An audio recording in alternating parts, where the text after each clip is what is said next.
നെയ്യാറ്റിൻകരയിൽ മുൻ DCC അധ്യക്ഷൻ നെയ്യാറ്റിൻകര സനലാണ് പാറശാല നിയോജക മണ്ഡലത്തിൽ ഇത്തവണ UDF സ്ഥാനാർത്ഥിയായി ജനവിധി തേടുന്നത്. 2 തവണ സിറ്റിംഗ് MLA ആയിരിക്കുന്ന LDF സ്ഥാനാർത്ഥിക്കെതിരെയാണ് ശക്തമായ പോരാട്ടം തന്നെ ഉണ്ടാകുമെന്ന് പ്രതീക്ഷിക്കുകയാണ്. എങ്ങനെ തോന്നുന്നു ഈ കോരിച്ചൊഴിയുന്ന മഴയത്തും ഈ ജനങ്ങൾക്കിടയിലേക്ക്? ഇപ്പോൾ താങ്കൾ ജനിച്ചു വളർന്ന താങ്കളുടെ നാട് തന്നെയാണ്. അപ്പോൾ ഇത്തവണ ഒരു ഭരണമാറ്റം ഉണ്ടാകുമെന്ന് പ്രതീക്ഷിക്കാം? ഉറപ്പാണ്. ഭരണമാറ്റം കേരളത്തിലെ ജനങ്ങൾ ആഗ്രഹിക്കുന്ന ഒരു കാര്യമാണത്. മാറ്റം വരും എന്ന കാര്യത്തിൽ ആർക്കും സംശയം വേണ്ട. തികച്ചും ഈ നിയോജകമണ്ഡലം, പാറശാല നിയോജകമണ്ഡലം കോൺഗ്രസിനും ഐക്യ ജനാധിപത്യ മുന്നണിക്കും അനുകൂലമായ ഒരു സ്ഥലം തന്നെയാണ്. പൊതുവെ നമ്മൾ കാണുന്നത് ഈ തദ്ദേശ തെരഞ്ഞെടുപ്പ് സമയത്തൊന്നും UDF അനുകൂലമായ തരംഗം ഉണ്ടായപ്പോൾ നെയ്യാറ്റിൻകര പാറശാലയ്ക്ക് ഇടതുപക്ഷത്തോട് ഉറച്ചു നിൽക്കുന്നതാണ് കണ്ടത്. അപ്പോൾ അതിൽ നിന്ന് ഒരു ഇളക്കം സംഭവിക്കും. ഏറ്റവും കൂടുതൽ തവണ ഇത് കോൺഗ്രസും ഐക്യ ജനാധിപത്യത്തോടും വിജയിച്ചിട്ടുള്ള സ്ഥലമാണ്. പിന്നെ അതിനുശേഷം മണ്ഡലം ഡീലിമിറ്റേഷൻ വന്നു. ഈ പറയുന്ന പ്രദേശം എന്ന് പറയുന്നത് നമ്മളിപ്പോൾ നിൽക്കുന്നത് പഴയ നെയ്യാറ്റിൻകരയുടെ ഭാഗമാണ്. വ്യക്തിപരമായി തന്നെ എനിക്ക് വളരെയേറെ ബന്ധവും അറിവുമുള്ള ഈ സ്ഥലത്തെക്കുറിച്ച് നന്നായി അറിയുന്ന ഒരു വ്യക്തി കൂടിയാണ് ഞാൻ. അത് വീണ്ടും ആവർത്തിക്കും, കുഴപ്പമൊന്നും വേണ്ട. നെയ്യാറ്റിൻകര തൻ്റെ താലൂക്ക് നെയ്യാറ്റിൻകര നിയോജകമണ്ഡലത്തിലുണ്ടായിരുന്ന പ്രദേശം ഇപ്പോൾ പാറശാലയായി എന്നുള്ളതേ ഉള്ളൂ. അതാണ് കോൺഗ്രസിന് അനുകൂലമായ സ്ഥലമാണെന്ന് സൂചിപ്പിച്ചത്. എന്താണ് ഈ പാറശാല നിവാസികളോട് എന്ത് പറഞ്ഞാണ് വോട്ട് അഭ്യർത്ഥിക്കുന്നത്? പാറശാല നിയോജകമണ്ഡലത്തിലെ ജനങ്ങൾ ആഗ്രഹിക്കുന്ന വികസന പ്രവർത്തനം നടത്തണം. അല്ലാതെ പേപ്പറിൽ കൂടെ വികസനം നടത്തി PR വർക്ക് നടത്തി വികസനപ്പെടുത്തുന്നതല്ല രാഷ്ട്രീയ പ്രവർത്തനം. നേരെ പറയണം ജനങ്ങൾക്ക് വേണ്ടി എന്തൊക്കെയാണ് ചെയ്തിട്ടുള്ളതെന്ന്. ചെയ്യാത്ത കാര്യങ്ങൾ ഞങ്ങൾ സൂചിപ്പിക്കാം. അത് ഞങ്ങൾ പറഞ്ഞിട്ടുണ്ട് എന്തൊക്കെയാണെന്നുള്ളത്. പ്രധാനമായും താങ്കൾ മുന്നോട്ട് വയ്ക്കുന്ന ഒരു വികസന ലക്ഷ്യം എന്താണ്? ഇവിടെ ഒരു വികസനവും നടന്നിട്ടില്ലല്ലോ. പിന്നെ ലക്ഷ്യം എന്തായിരിക്കുന്നത്? നാട്ടുകാർക്ക് ആവശ്യമായ ഒരു വികസന പ്രവർത്തനങ്ങളും നടന്നിട്ടില്ല. ആരോഗ്യരംഗത്ത് വികസനങ്ങളില്ല.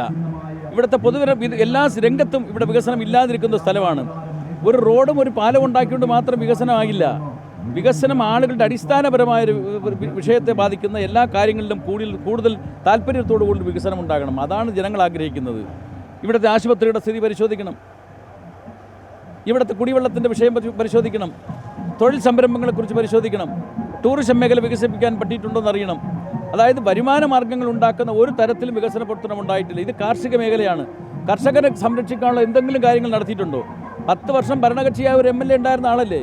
ഇവിടെ 5 ചെങ്ങല പ്രദേശത്തെ പട്ടയത്തിൻ്റെ വിഷയത്തിന് എന്തേ പരിഹാരം കാണാൻ പറ്റാത്തത്? അപ്പോൾ അതൊക്കെയാണ് നാട്ടിൽ ആവശ്യമുള്ള, നാട്ടുകാർക്ക് ആവശ്യമുള്ള ഒരു കാര്യവും നടപ്പാക്കിയിട്ടില്ല.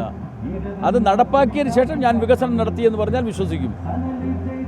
ഒരു ഭരണമാറ്റം പ്രതീക്ഷിക്കുന്നുണ്ടോ മൊത്തത്തിൽ കേരളത്തിലെ? ഭരണമാറ്റം ഉണ്ടാകുമെന്നുള്ള കാര്യത്തിൽ നിങ്ങൾക്ക് ആർക്കും സംശയം വേണ്ട. മാധ്യമപ്രവർത്തകർ കുറച്ചുകൂടെ കാര്യങ്ങൾ നന്നായി പഠിച്ചവരാണ്. അത് പാറശാലയിലും ആവർത്തിക്കും. ഇവിടെയും മാറ്റമുണ്ടാകും.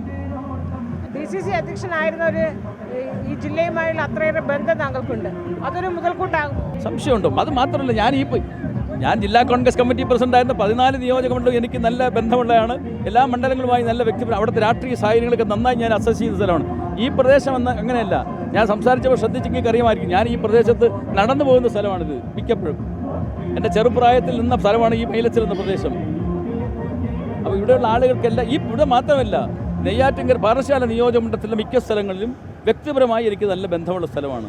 തിരുവനന്തപുരം ജില്ലയിൽ ഇത്തവണ കഴിഞ്ഞ തവണ ഒരേ ഒരു കോവളം മാത്രമാണ് UDFന് കിട്ടിയത്. ഇത്തവണ 2026 എത്ര മണ്ഡലം കിട്ടുമോ? എത്ര മണ്ഡലം അംഗം കൃത്യമായി എല്ലാം 14 എണ്ണവും ഞങ്ങൾ ജയിക്കാൻ തന്നെ മത്സരിക്കുന്നത്. എന്തായിരുന്നാലും 2 അക്കം വരുമെന്ന കാര്യത്തിൽ ഒരു തർക്കവും വേണ്ട. എന്തായാലും എല്ലാ ആശംസകളും. ഈ മുൻ DCC അധ്യക്ഷനാണ് നെയ്യാറ്റിൻകര സനൽ. അദ്ദേഹം ഇത്തവണ പാറശാല മണ്ഡലത്തിൽ ജനവിധി തേടുന്നു. അദ്ദേഹം ജനിച്ചു വളർന്ന നാടാണ്. അതുകൊണ്ട് തന്നെയും മുൻ DCC അധ്യക്ഷൻ എന്ന നിലയിൽ കഴിഞ്ഞ തവണത്തെ പോലെ ഒറ്റ സീറ്റ് ആയിരിക്കത്തില്ല, 2 അക്കം എന്തായാലും ഈ നിയോജക മണ്ഡലത്തിൽ, ഈ തിരുവനന്തപുരം ജില്ലയിൽ UDF നേടുമെന്ന ഉറച്ച വിശ്വാസത്തിലും ആത്മവിശ്വാസത്തിലുമാണ് മുൻ DCC അധ്യക്ഷൻ നെയ്യാറ്റിൻകര പാറശാലയിൽ ജനവിധി തേടുന്നത്. ക്യാമറാമാൻ വിഷ്ണുവിനൊപ്പം അൻഫിലി ഡിസൂസ, അമൃത ന്യൂസ്.